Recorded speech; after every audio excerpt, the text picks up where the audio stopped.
Good afternoon, scholars and staff. Welcome to MB News. I am your host, Ms. Moreno. My co-host today is Marlene. Marlene, can you say hi to everyone? Hi everyone, I'm Marlene. I'm proud to announce our special guest. Our special guest joining us today is Miss Carey. Hi, Miss Carey. Hi, Marlene. Miss Carey is a 5th grade teacher at Montebella Elementary School. She is also a MBCUE board member. Yesterday, MBCUE held its 3rd annual film festival. 3 scholars from Montebella participated in the event. These scholars are Areli, Aldo, and Victor. Miss Carey, can you tell us the purpose of the film festival? The purpose of the film festival is to increase student voice and choice in their classrooms so that they get to kind of create something that they're passionate about, at the same time presenting some sort of issue around the ideas of conservation and the environment and a problem that our Earth faces.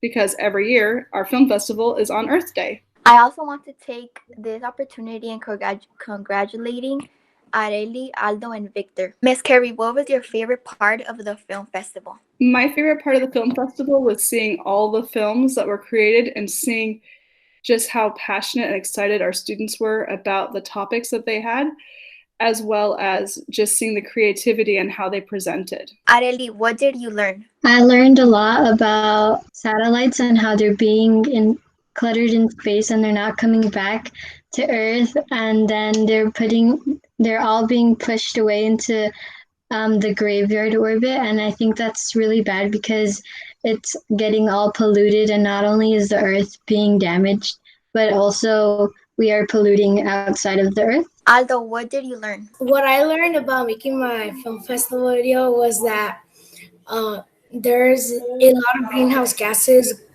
going around through us, and those greenhouse gases actually cause global warming as well as carbon dioxide.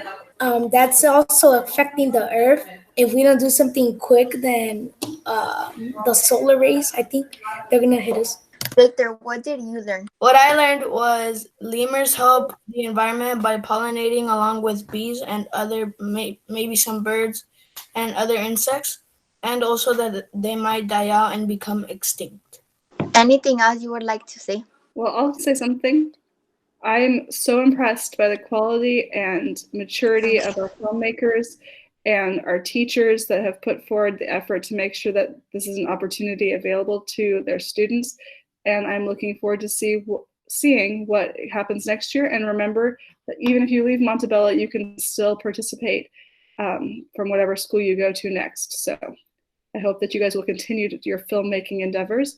And I hope that more students from our school will create films for next year's film festival. Everyone did a great job. Areli, congratulations for getting 1st place in the 6th to 8th grade band. I know that you spoke about NASA, the space station, and satellites, and that you participated in the LSA NASA program. Can you tell me about your experience at NASA Saturday School? Well, at NASA Saturday School, I would go back to school and we'll pretty much just learn about what the astronauts did and how they lived up there, up in space. I remember that the last time I went to NASA, we tried to communicate with some astronauts.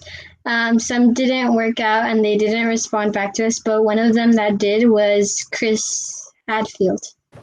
How do you feel when Chris Hadfield responded to our class? I think it was exciting because we got an astronaut to respond back to us while we were learning about what they did up there, and we saw some videos of him too.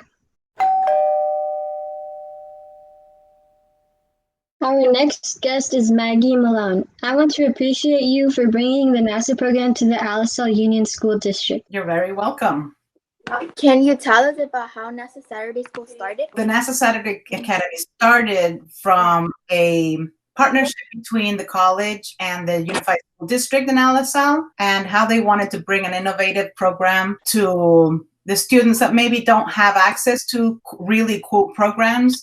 And since they were so well organized and had a vision, we were able to come in, and I think we piloted it first with a few students, and then we went all out and we decided to have the program reach as many students as we could. We offered the program an application to every single student in the school district, and then you had to sign up, and it was a collaboration between the school district, the college, and of course NASA, who provided the funding for it.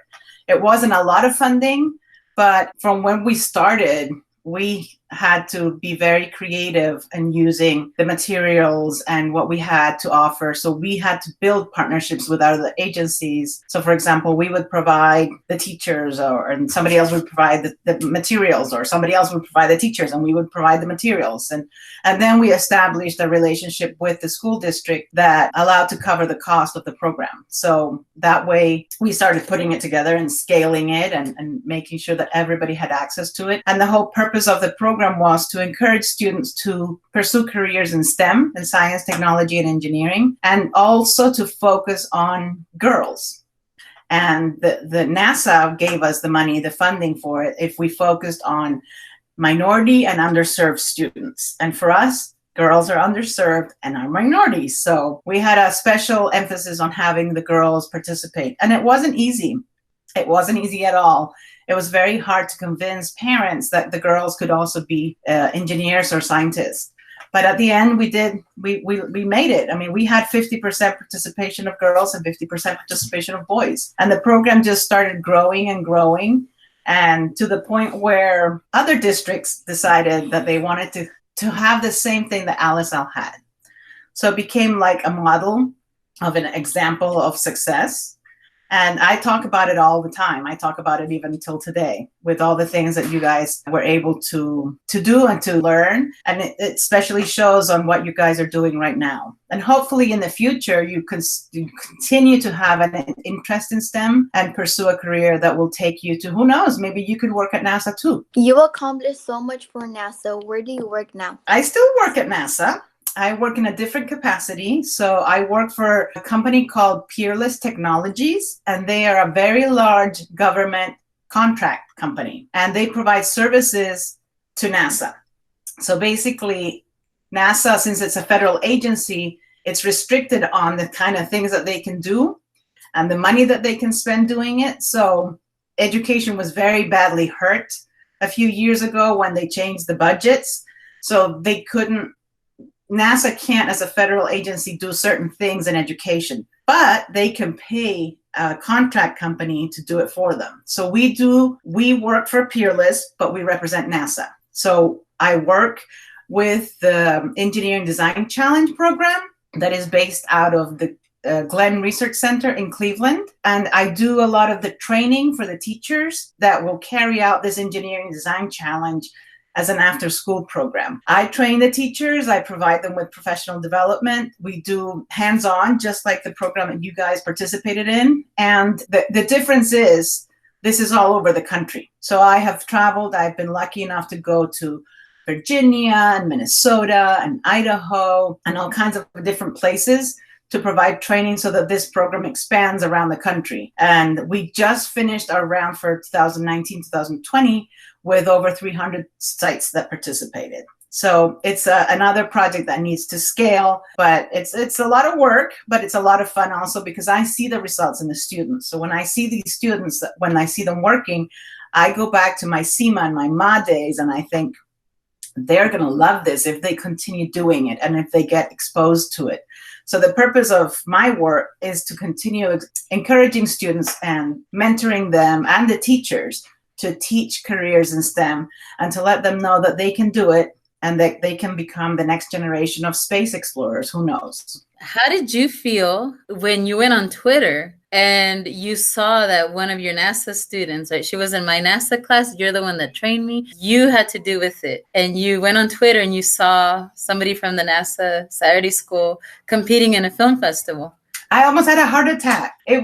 I see this a lot more now than I used to. And it really fills my heart with a lot of love. And it makes me smile because there's nothing else I can do. You know, I work from home in my office, so I don't get out to the community that much. So to see it, especially on Twitter, especially for you to understand the concepts that you were talking about. I mean, the garbage that is floating up there, I talk about that and I barely understand it. So to see a student that started under the eyes of a teacher, that is phenomenal, because I saw your classrooms and I know the way that you teach is with passion. And I think that is a way of getting to the students better, because you understand where they're coming from and you're giving them an opportunity. So the fact that you won the first prize didn't surprise me at all. What inspires or motivates you? The answer is very easy. What inspires me and motivates me is to see the results of my hard work. And how I see the results of my hard work reflects on the kind of stuff that you're doing. So when I see students that participated, that decided to get up early on a Saturday morning, when it's raining, when it's cold, when it's windy, to go to school and run to school and be happy and enjoy it and come back every week, that makes me that's what. Sometimes my family would say, Mom, you're not going to be here for my soccer game, or Mom, you're not going to, I wasn't around on Saturdays. Saturdays was my work day. It was all very worth it, because when you see the results of all your efforts in such a positive, beautiful way, it makes you want to do it more and more. And at the end of the day, the biggest motivation for me is to make sure that my community, where I live and where my kids are growing up, have resources and tools that will help them become better people and better prepared. So education for me is extremely important. The more we educate people, the better life they will have. So to see you guys succeeding and making movies or films and being passionate about it, and with this security that you're talking to me, that for me is worth every single minute that I've spent during my job. Thank you for joining us from all of us here at MB News. Thank you for having me. It was a real pleasure. Good morning, scholars. Today is Friday and it's April 24th, and I have some special guests with me. Hello, scholars. I miss Ruelas and I miss all of you. I miss my GLT classes and I miss my after school students. I hope to see you soon. I miss Verduzco. I miss all my GLT classes. Good morning, scholars. This is Miss Elise. I know that you miss me. You are going to get to see me soon. And I miss you guys as well. A big hug, and to all my students from after school, I miss you guys so much, and also my JLT classes. So hopefully we're gonna see you guys soon. But because today is Friday, you know what that is? It's Riddle Day. So you guys ready for my riddles? Let's see if you guys can solve them. Okay, here goes the first one, and I'm gonna change my glasses so I can see better here. So the first one is, what can you catch but not throw? What can you catch but not throw? A butterfly. A cold. Oh, yeah, that was good. You guys are good. You guys are good. Awesome. 10-finger woo for all of you. Well, I just wanted to thank you for being special guests today. Scholars, I just wanted to let you know that we're working on something special. So I know that we can't do Scholar of the Month, but we're looking at doing something very exciting. So as soon as I have more details, I'll let you know. But I can tell you it's going to be around our 3 R's, which are, say them with me, be respectful, be responsible, and be ready. So if you are online doing your work, you can earn this special something, and I'll tell you guys a little bit more next week. Lastly, is next week, I'm going to give you a hint what our theme is going to be. Yes, it's going to be Hawaiian or Beach Day. So it's like Aloha Friday. So if you don't have anything Hawaiian, you could pretend like you're going to the beach too. So hope all is well. We miss you. We hope that you're doing well. Remember to take care of yourself. Be mindful. From all of us here from MB News, have a wonderful day. And like we say every single day, go Scholars! Go Scholars! Go Scholars!